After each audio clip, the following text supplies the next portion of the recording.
Kaseswa, for this video ay titingnan natin ang lagay ng panahon dito sa Marinduque dulot ng Typhoon Rolly. Signal number 4 for this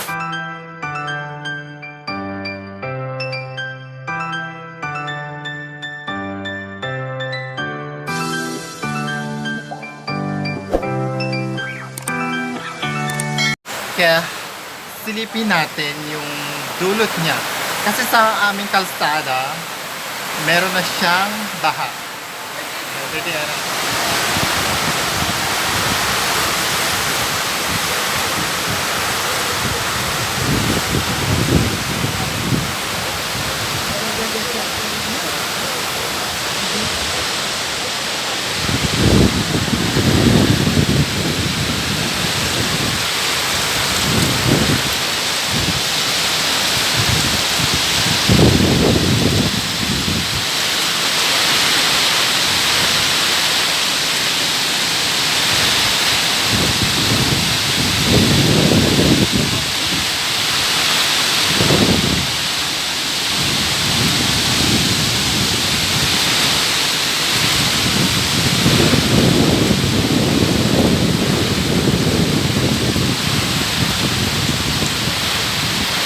Dapat din yan, maluwag-luwag.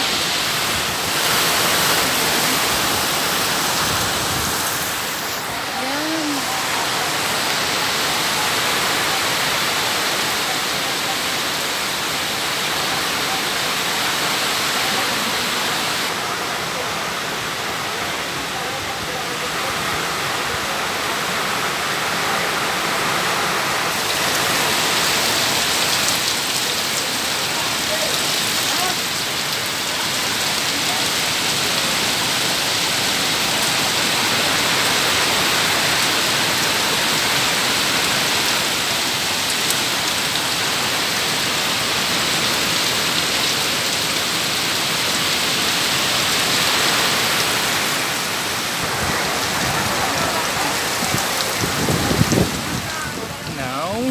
Medyo mahina-hina na yung ulan dito sa Sitio Matalaw dito sa Mugpog, probinsya ng Marinduque.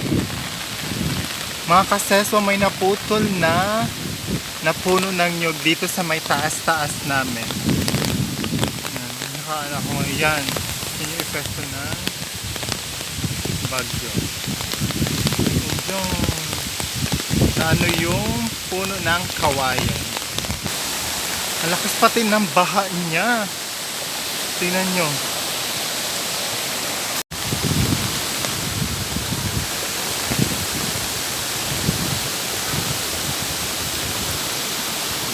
Magtitingin tayo kung may mura.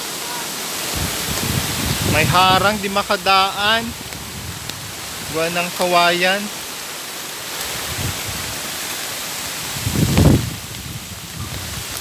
Ay, parang walang mura.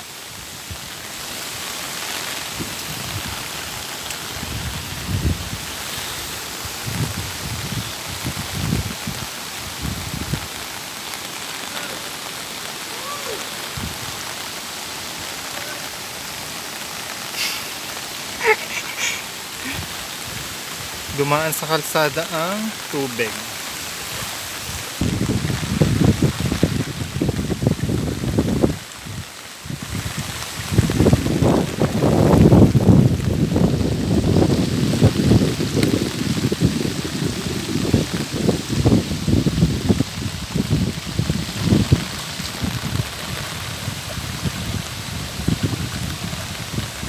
Tayo na isang mura. Kunin natin siya. Merienda.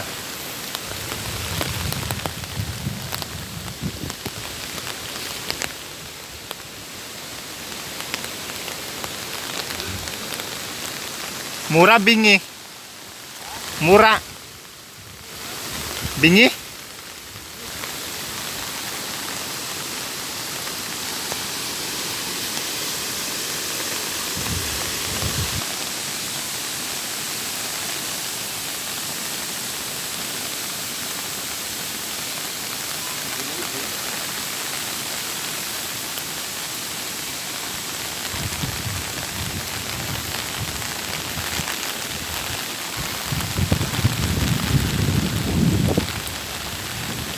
nangyari sa Balinghuyan? Natumba.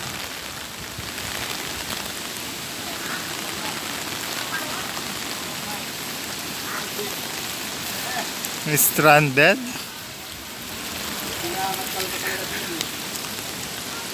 Nasira po ang kanal.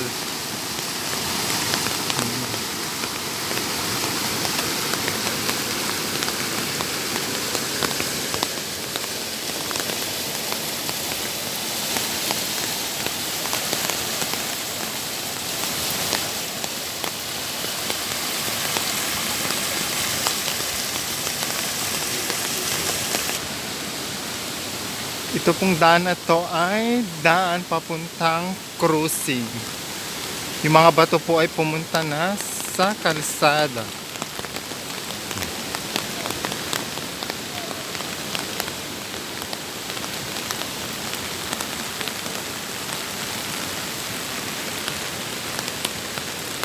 Sa kabila pong pangpang ay bumaha din.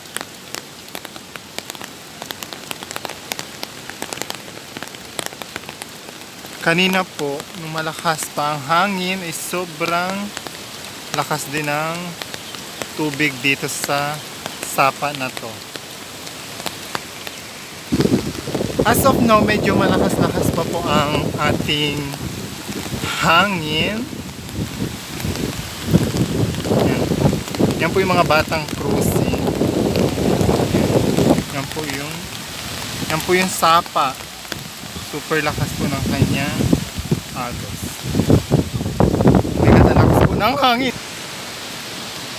Ito po ang lagay ng panahon dito sa Marinduque sa oras na alas 4 ng hapon.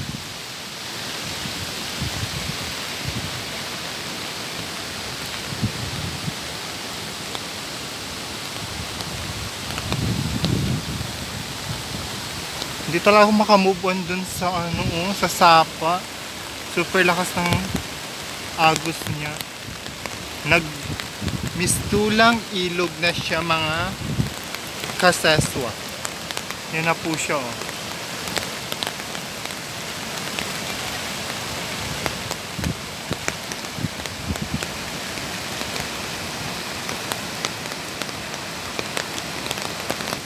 Ating pong kambing ay sa ilalim na ng tapahan sumilong. Yan siya na po. Kasi wala siyang tirahan. Hindi siya ginawa ng masisilungan.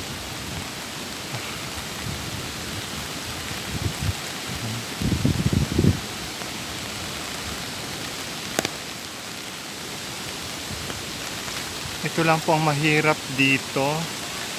Sa ating kanal ay may bumabara.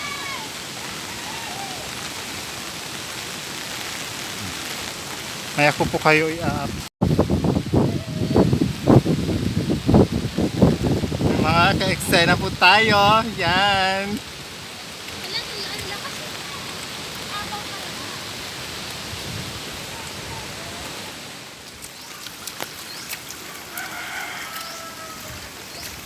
Medyo sumagilid lang ating mga kapalayan.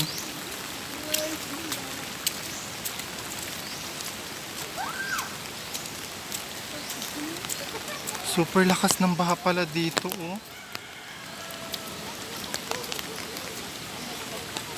Ito po ang dulot ng Bagyong Rolly dito sa Barangay Sayaw.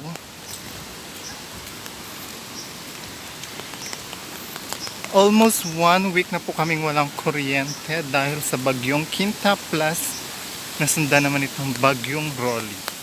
Medyo matatagalan, panigurado ang ating kuryente.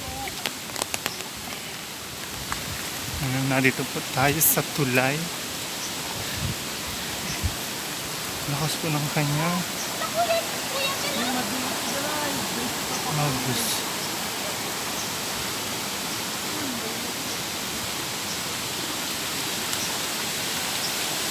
Medyo okay naman po yung lagay ng mga palay.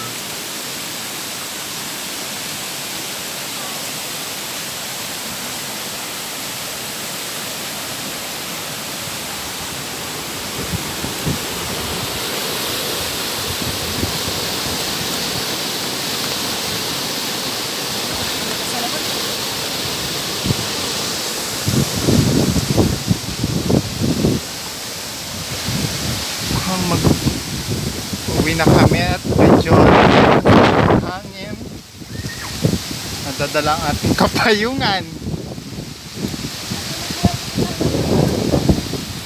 Same, mga kaseswa.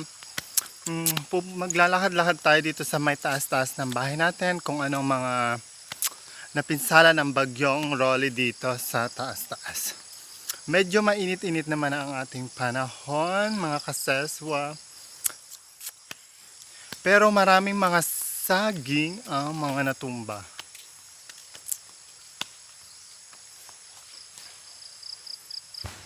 At ang mga tao ay balik paglulukad na kasi may mga naglulukad no nakaraan dito, hindi na kahapon kasi sa lakas ng ulan. Sabi kasi nila mayroon daw landslide dito sa taas-taas, kaya titingnan natin kung anong ginagawa ng ating mga kabarangay dito sa na landslide na lupa.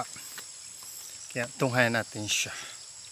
Sa panahon ngayon, ang mga tao dito, likas sa ating mga Pilipino ang magbayanihan, magtulong-tulong para matapos agad ang ating gawain, something like that. Ay, oo nga, ang dami na nga nila dito.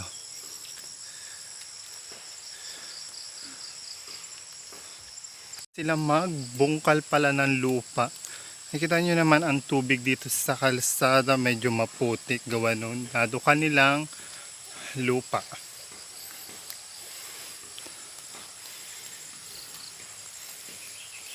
Kasi kung hindi nila anuhin yun, walang makakadaan ng mga sasakyan. Kaya for now, kailangan nilang tulong-tulong. Kaya thank you.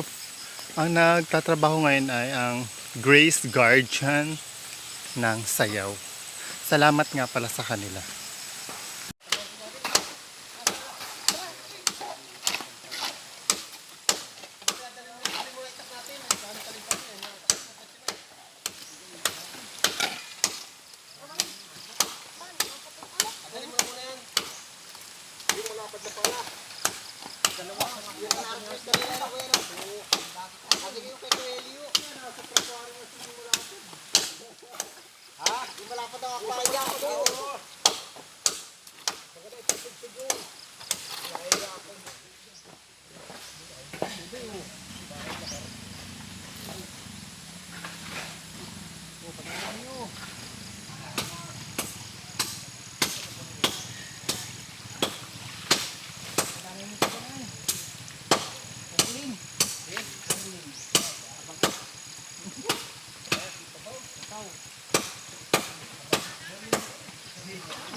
Utoy, kaya tinaan daw yan hanggang sa pinag-anuhay na. Buwabalik daw sila sa pamilya.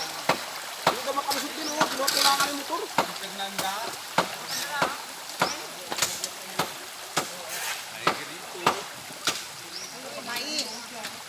Sa lakas ng bagyong Rolly, nag-crack ang kalsada. Medyo umangat siya dito ng very light.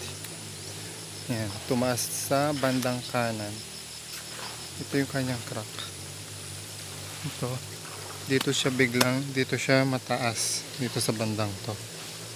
Medyo mataas dito sa part na to. Ito pa. Ito. Ito yung crack pa niya. Ito. Ito.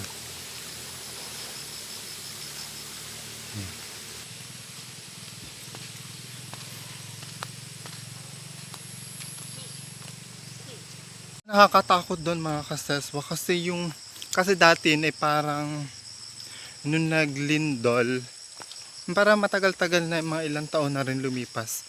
Hindi siya gano'n, yung parang nagkakrak lang yung lupang yun. Basta ngayon, sa lakas siguro ng hangin at ulan dulot ni Rolly, yung lupa niya bigla siyang umangat yung ganito siya, bago kunya pantay to. Bigla siyang umangat ng ganon yung kabila para hindi na siya yung pantay na lupa. Umangat yung bandang kanan talaga niya. As in, bagus may crack na siya. Hanggang bundok yata yun. Kung siya ay matitibag, hanggang dito siya, itong bundok na to, ang maano niya, ang mapipinsala. Parang maghahati siya kasi baka sa palambot ng palambot yung lupa. Yun, kaya nag-crack.